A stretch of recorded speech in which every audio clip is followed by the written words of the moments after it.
फुलजी station भरसा ॻोठ सचारो ब्रह्माणी में बेवा नज़ीरा ज़ाल मरहूम अली शेर ब्रह्माणी जे घर के अचानक बाहि लगी वही। मौजज़ाने तौर को भी जानी नुक़सान न थियो। घर में पयल समूरो सामान सड़ी खाक थी वियो। इतला मिलण बावजूद फायर ब्रिगेड अमलो न पहुतो।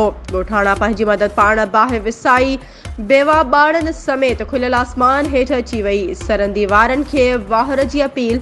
बाहि मुतासिर बेवा CN न्यूज़ के ॿुधायो त कखाए घर में बचनि सां गॾु आराम में हुआसीं त अचानक बाहि लगी वई। वॾी मुश्किल सां बचा साण करे बाहि मां बची निकिता आहियूं।